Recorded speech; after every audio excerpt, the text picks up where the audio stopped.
Hey, this is OXDF, and today we're looking at the Advent of Code 2016, Day 19, an elephant named Joseph, and this is part of the Revival of Code 2023. Before we take a look at the challenge, I finally did it this year. I recorded a full video without hitting record on the video, so we're going to go back and do this one in retrospect. I've RF'd the directory. We're going to go do it again. Actually might be less floundering and more getting able to explain, but cool. All right, let's take a look at the challenge. So basically, we have this game, and the way the game works is if, let's say, you have 5 elves, you start at 1 and go around in the circle. Elf 1 is going to take the presence of Elf 2, and Elf 2 is now out of the game. Now, the next person who's in the game is Elf 3. So they will take the presence of the player to their left, Elf 4, who's now out of the game, leaving Elf 5. Elf 5 will take the presence of Elf 1, leaving Elf 1 out of the game. Elf 2 is already out of the game, so now it's Elf 3's turn, who will take the presence of Elf 5. Elf 3 is the only one with presence. They win.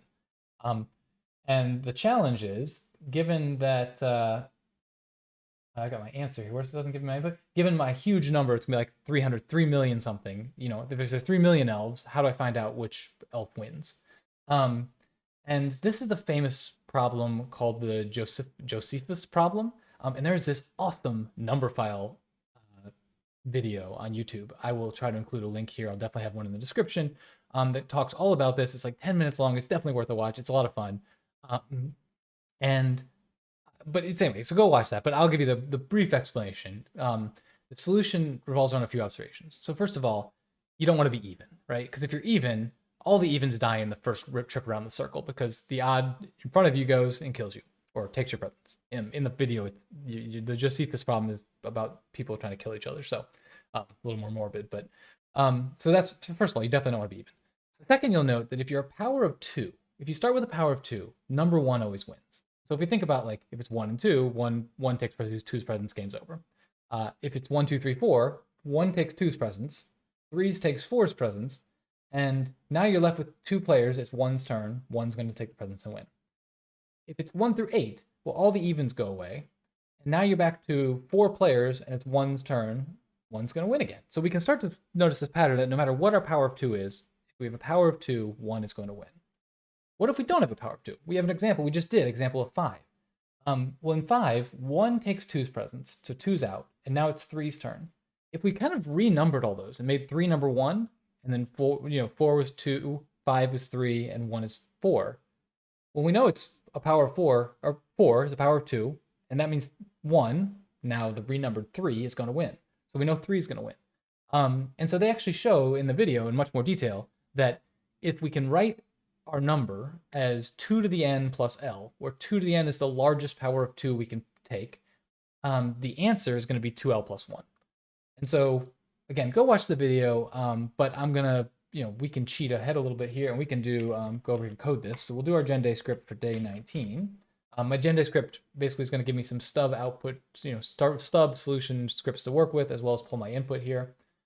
I've got a video. I'll include a link that describes exactly how it works and what it's doing. We can write a test for this, so we definitely don't need the file stuff for my thing. We definitely don't need to parameterize this. Let's clean this out. We're just going to do a very simple test here where AOC part 1 of 5 is 3. So we can run this through the debugger. I have a video showing how to set that up if you haven't set this up before. We hit F5, we run it, and we see none equals 3, right where we want to be. Okay, so now let's go write the program. This is going to be super simple. Don't need a parse. Part 1, we'll call it of num. And so what we need to do is figure out what the highest power of 2 is. And the easiest way to do that for me is to look at it as binary, because the highest 1 is going to be the highest power of 2. So we can just say len of num as in binary form, like that. And we actually need to do -1 because the original, if it was 1 long, that'd be, the power would be 0. So we can say n equals that. That means L is going to be equal to num minus power of 2 to the n. And that'll give us our L. And so then we can just return 2 times L plus 1. And if we F5 this bad boy, we have solved the problem. So we can easily come over here, switch this back to current file, run part 1, And oh, we have some parsing to clean up here. Okay, let's see. We can get rid of you. We can just do data equals int puzzle input to convert it to an integer there. And if we rerun this now, we get our answer 1,808,357, which is our answer we had right here. There is this cool thing in the number file video at the very end where he says, if you look at this in binary form, if you take your number in binary form, you can just take the high bit and move it to be the low bit, and it works. And he says, I'm not going to explain this here. You can figure it out on your own. And it is kind of cool. So I actually have a little, before we go to part 2, I went back and made a little a description that shows why that works. So I'll cut that in here, and then I'll join back in. In the number file video, he mentions this trick of looking at the number in binary, taking the high bit, moving it to the low end, converting it back to a number, and getting the answer. He doesn't go into why this works, but it's actually quite simple. Let's start with the formula used to solve the challenge, taking x and writing it as 2 to the n plus L, where 2 to the n is the greatest power of 2 that is a factor of x. So let's pick an example to work with, like 5,437. That breaks down into 4,096 plus 1,341. So the 2L plus 1 formula, the solution is 2683. So let's reset and look at this as binary. I'll keep the starting number and the answer at the top right here. We've got the number 5,437, which in binary is this. The binary number is made up of powers of 2. In binary, breaking this into 2 to the n plus L is very simple, as 2 to the n is just the value of the highest bit, and the rest makes up L. So removing the high bit is just getting L. Next, to multiply by 2, we can just shift the bits to the left by 1 spot, effectively making each bit worth twice as much, and thus the total is double the original. Finally, we need to add 1, which, because the bottom bit will always be 0 at this point, just means flipping it to a 1. And of course, this ends up at 2,683, which is the answer we're looking for. All right, cool. So let's look at part 2. In part 2, we're going to play a similar game, but just who you take the presents from changes. So before it was always player to the left. Now you're going to take the present from the player across from you, across into the left if there's an odd number. So 1 we'll take from 3. And you can see then 3 is taken out, kind of reshaping to this. Now it's 2's turn, so 2 will take from 5, eliminating 5. Now it's, let's see, I think it's easier to think about it up here. 3 is already gone, so now it's 4's turn. And 4 will take away from 1, leaving 2 and 4, and then 2 will take from 4, so we get 2. Let's go back here. We can easily do some tests for this, same as we did here. We don't need that. Get rid of that. Get rid of that. We just say of 5 equal to 2. Was 2, right? Yep, 2. Now this was a little bit trickier, and it's in some ways it's actually nicer that I can show you how I thought this through, because it was kind of fumbly to do it. We're gonna make this thing. We're gonna call it test. I'll call it like simulate.py. And what I want to do, I'm going to do a def. So if we came over here, I guess we'll do this first. We came over here and said like solve part 2. The way you could do this with like a list, right? And this is going to be super slow. So we could say a list range 1 n plus 1. Like this. Num. I'll make this num. We come up here and we say like we're going to start with our list of all of our elves, and we'd say while len of x less than 1.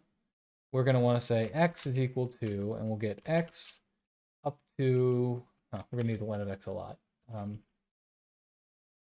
don't know, but okay, we'll just say L equals len x here. Now we can say L divided by 2 colon. So we get the first half of the, oh no, sorry. We get up to that point, and then we can say the next part, we're going to say x divided by, what am I saying, x? L, there we go. L divided by 2 plus 1 to the end. So basically we've dropped, by doing this construction, we've slid out the middle, we've taken the presence of the middle. That's what I'm missing here. X.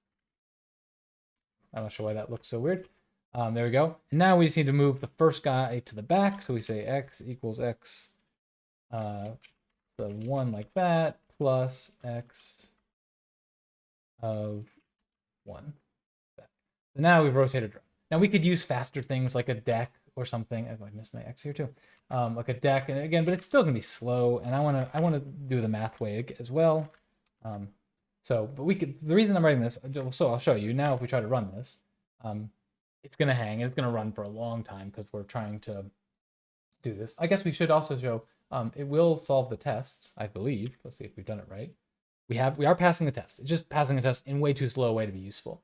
So what I'm going to do here, I'm going to grab this, I'm going to put this in here, and now we can do for I in range. Let's just do num in range just to keep consistent.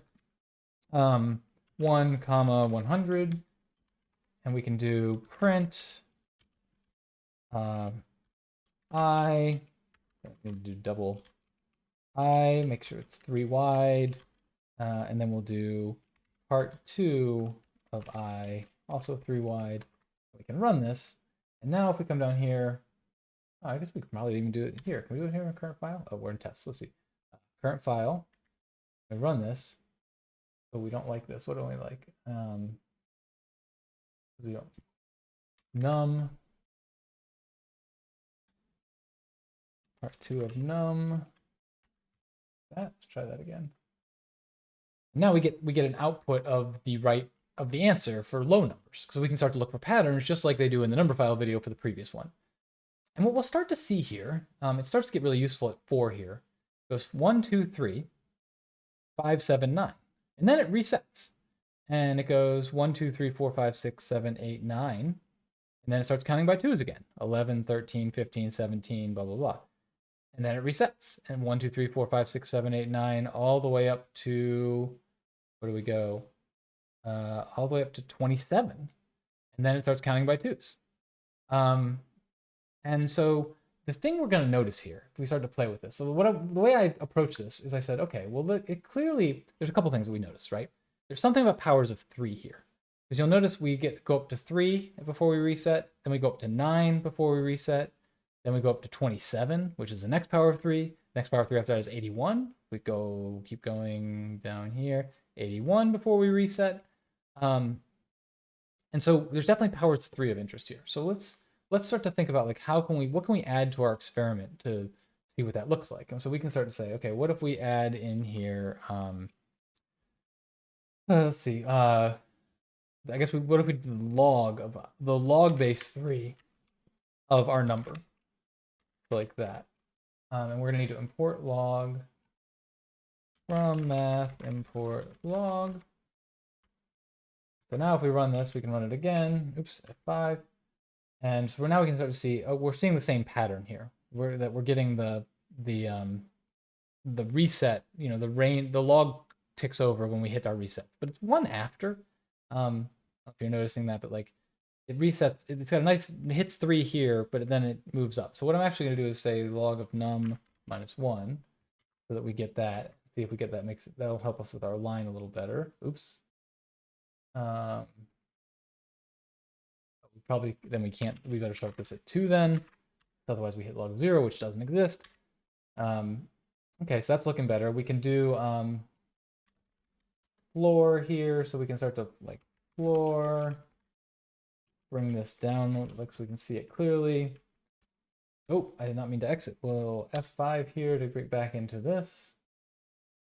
Okay, I'm not quite seeing how we're going to map this over yet. But the next thing I wanted to look at was like, okay, can we map these powers of 2 over to this space? And really, I want to get back into just like before when I found the power of 2, but then I immediately raised it to 2. I'm going to do the same thing here. So I'm going to say pow 3, comma, all that stuff. And if I run this again, now we're starting to see some stuff that's looking interesting. So here we can see we've got 9 here.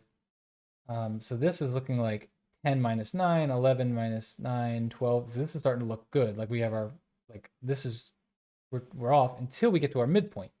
And the thing we'll note about our midpoint is we're actually, if we think this right here is, if we think our power of 3s, like our 3 is 9. Well, the next power of 3 is 27, which is 9 times 3. So halfway between 9, which is, let's say x equals 9. So 3 times that, 3x is 27. Well, halfway between those two is going to be x plus 3x divided by 2, or 2x. So it's going to be 18. It's going to be where we stop counting up from 1 and go to counting by 2. You can do the same thing here. So we have 27 to 81.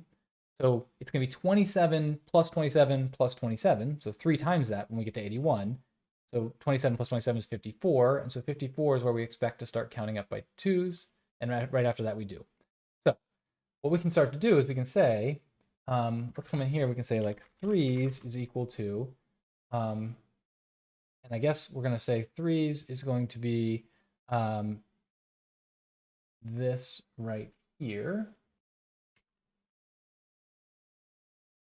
And we'll just put that here, 3s.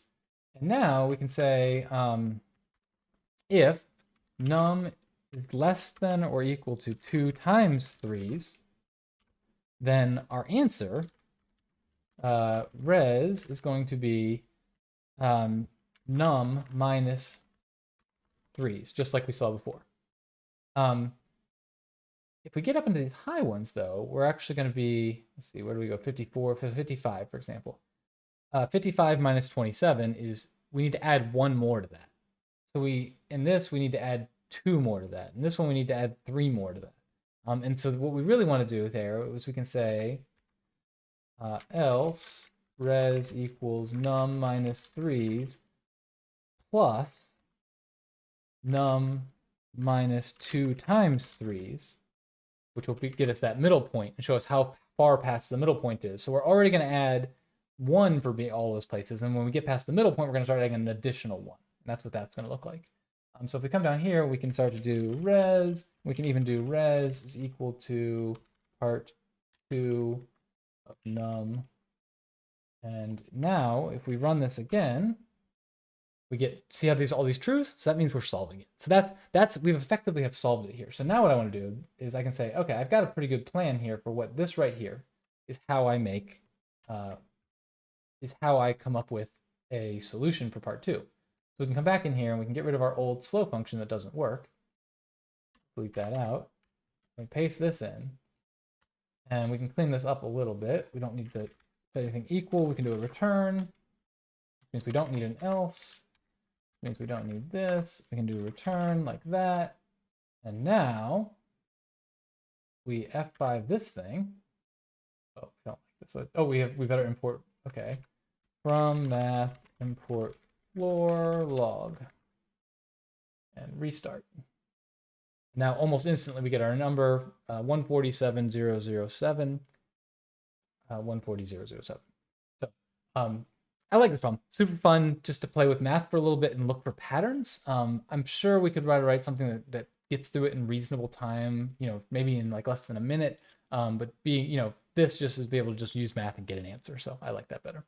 I'm going to call it here. Thanks for hanging out with me today. I will talk to you next time. Bye.